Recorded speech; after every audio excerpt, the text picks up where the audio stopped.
what's up guys, this is Justin. I'm here today to talk about Avengers Infinity War. Just to let you know, there will be some spoilers in this video, so if you don't want it spoiled for you, please just turn away now. So first off, I want to talk about what I liked, and for starters, the first thing I noticed was the score of this film. You would hear the Avengers theme song that played in the 2012 movie. You would hear music from Black Panther whenever he was on screen. You would hear music from the Guardians of the Galaxy whenever they were introduced.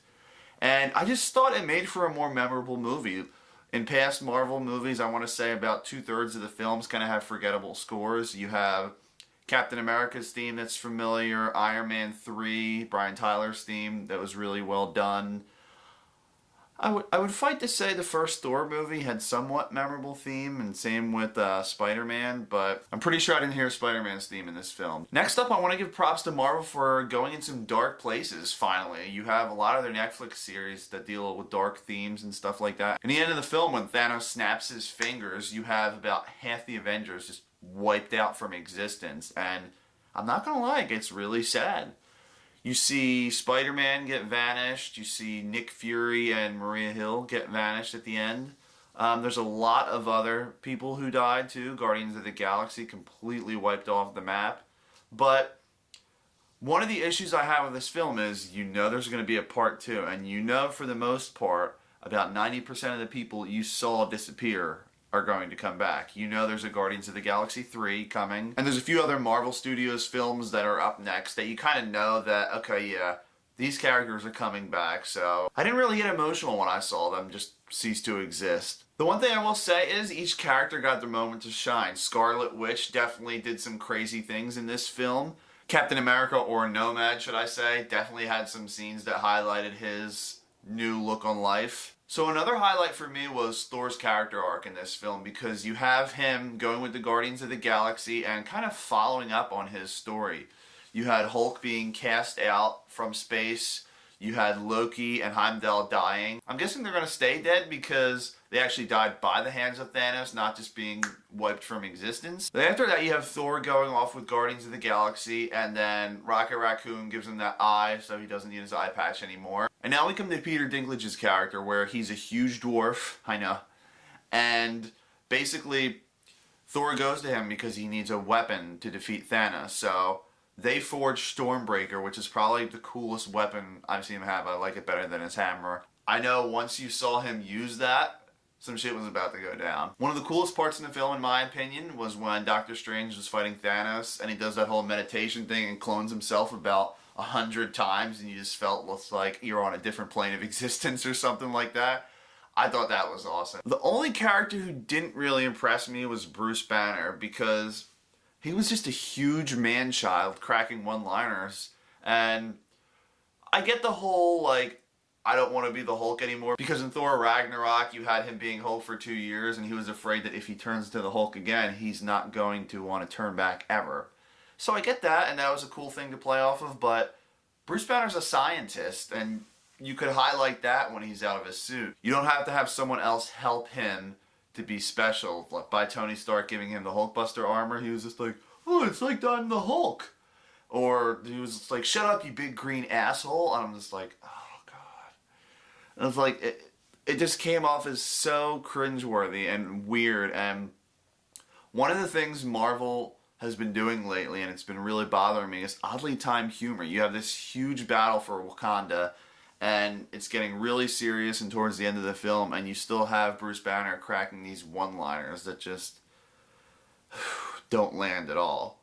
As far as the part that made me the happiest in this film, I have to say it's when Thanos and Gamora are searching for the Soul Stone, and he goes to the Shrouded Figure, and the Shrouded Figure steps into the light, and it's Red Skull. I'm like, finally, thank God. I knew at the end of Captain America, the first Avenger, he was kind of just wiped from existence. It didn't look like he died or anything like that, so I was like, they have to bring him back. I know it wasn't Hugo Weaving, and a lot of people are complaining about that, but it wasn't that big of a deal to me, because you gotta figure Red Skull's face is dismembered and messed up looking. It's not like you're gonna see the actor's face anyways. As far as my predictions for the next film go, what I'm guessing is Doctor Strange had that vision where he was predicting all the outcomes, and he said only one outcome did they win. So that's why Tony Stark had to die. the outcome that Doctor Strange predicted. Tony Stark died, and I'm guessing what happened was he knew Thanos was going to get the Infinity Gauntlet, but now Thanos has the Infinity Gauntlet. He has all 6 stones. He snapped everyone out of existence, and he has what he wants now. He's on Titan, his planet's back, and he has his daughter Gamora. But in this scenario, I'm guessing they know he loves Gamora, because now that he has the Soul Stone, he had to cast someone out that he loves. So he loves Gamora, and I'm guessing in the sequel they're going to play off of that weakness. And as far as the end credit scene goes, Nick Fury and Maria Hill are wiped out of existence, but right before, he sends a message with a little transponder, and then it shows the Captain Marvel logo. So I'm guessing either he's sending a message through time to his past self or to Captain Marvel.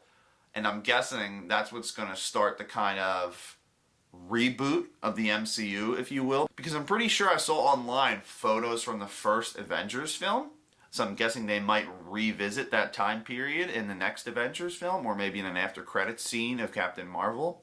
So I would fight to say this movie was predictable, because there's a part 2, and just from the trailers and the gist of everything, I was guessing the Avengers lose, and they're going to have to kind of turn back time or go through a separate reality to kind of wipe this one out of existence. So, yeah, I knew Thanos was going to get the Infinity Gauntlet. I think there was enough twists and turns in the film to keep this fresh and not as predictable as people thought, though. I will say, if you missed out on about half of the previous MCU films, I don't think people are going to enjoy this film as much as true fans did. There's certain films you don't have to see, like you don't really have to see Black Panther to enjoy this film, although I would recommend it. There's nothing really plot-wise about Black Panther that leads into this. Maybe Bucky coming back, but you already know he's in Wakanda from the end of Captain America Civil War. If you haven't seen Thor Ragnarok, you might be confused a little bit as far as Hulk and Thor's character arcs go. One final thing I want to give Marvel props for is that all the fight scenes felt very personal and just very well choreographed. In past MCU films like Guardians of the Galaxy 2 or Avengers Age of Ultron, you just have a bunch of crap flying everywhere for the final sequence, and it's hard to tell who's who, what's what. If someone's flying around, they just look like a giant rubbery rag doll, and the CGI gets really messy, but that wasn't the case in this film. Even the final sequence for Wakanda, all the CGI looked great there, all the soldiers, all the action, all the interaction with everyone, definitely looked better than I've seen in past films. As far as the second Avengers film goes, I'm guessing it's going to have a title that has to do with some sort of timeline shift, like maybe it's going to be called Avengers Rebirth or something like that. And that's probably why they haven't leaked the name, because they don't want people to know the end plot point in this film. Final thoughts on this film: the action sequences were great. The orchestral score was really well executed. Spider-Man, Guardians of the Galaxy, Iron Man all had great scenes. They all got their moment to shine. The only thing I will ding it for is a lot of comedic moments did land for me, but some of them didn't. They were really poorly timed. So I'd give this film a 9 out of 10, solely based off the fact that everyone's seen all the past MCU films, or most of them for that matter. So that's my review, and I'd love to hear everyone else's thoughts on the film.